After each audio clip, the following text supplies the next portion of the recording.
Coming up, the recent European Council video summit welcomed the President of the United States for the first time in 11 years, and both sides expressed their commitment to a fundamental transatlantic alliance. What does this mean for post-Brexit Britain's special relationship with America? Keep watching.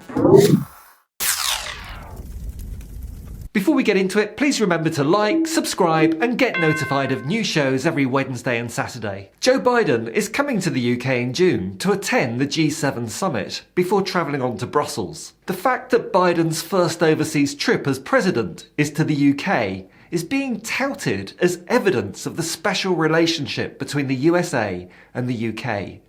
But the truth is, it's just the luck of the dice, as the UK just happens to be holding the G7 chair in Biden's first year in office. Likewise, the US President's first official overseas trip will see him continue directly on to the NATO and EU summits in Brussels. So, Biden's trip to the UK doesn't signify any special relationship, and certainly shouldn't be taken as a mark of esteem for Boris Johnson, when we know the opposite is true. Biden and his foreign policy team are sceptical about Boris Johnson, who they saw as an ally of the previous American president, whose name escapes me right now.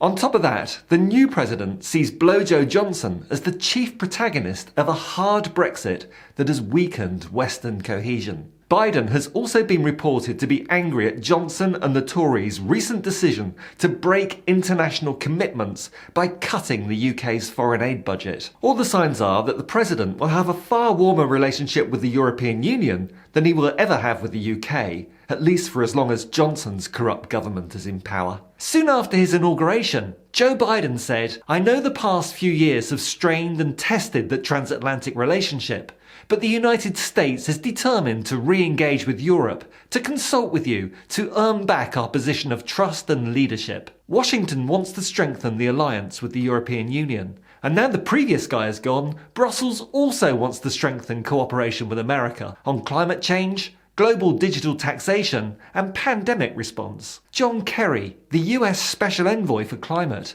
and Antony Blinken, the US Secretary of State, have already visited Brussels, meeting with high-ranking EU officials to discuss these pressing global issues.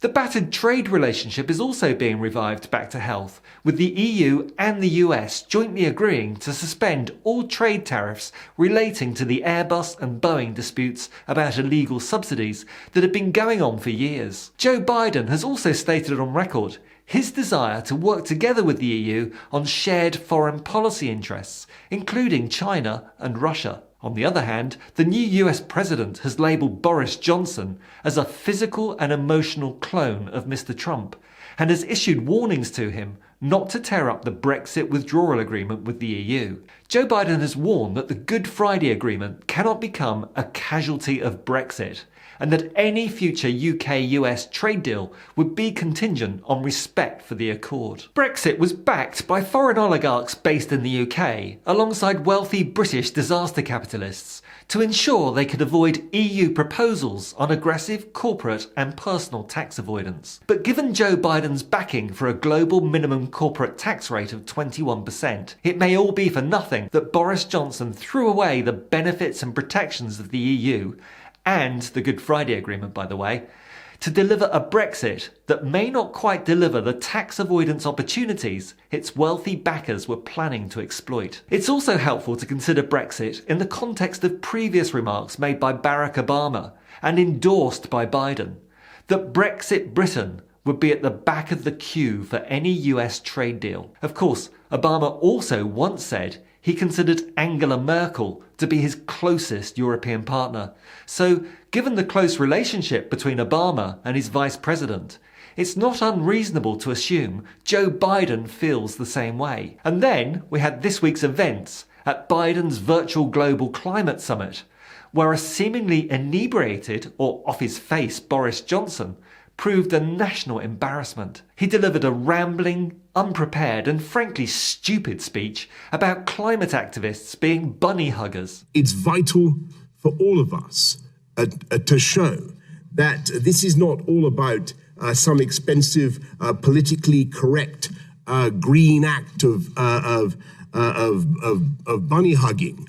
or however you want to put it. I'm not wrong with bunny hugging, but you know what I'm driving at, friends and colleagues. At the same time, European Commission President Ursula von der Leyen was scoring another diplomatic victory with a far more grown-up and informed speech, during which she said, "It is so good to have the US back in the fight against climate change. Together, we will win the future," which will have endeared her even more to Biden, who has pledged to cut US greenhouse gas pollution by at least 50% by 2030, meaning massive changes to America's energy and transportation industries. As the EU is committed to becoming the first climate-neutral continent by 2050, it looks like the EU and the USA are marching almost in lockstep on this issue. There's much bluster from Johnson on climate, but absolutely no consequential action. Another factor in the US-EU-UK throuple is the fact that Joe Biden self-identifies as American-Irish. As we have seen with Biden's warnings on the Good Friday Agreement and the Brexit withdrawal agreement, any dispute between the UK and the Republic of Ireland, as a proxy of the EU, Biden will have a natural tendency to side with Ireland, and hence the EU, against the UK and its current leader, the so-called Britain Trump.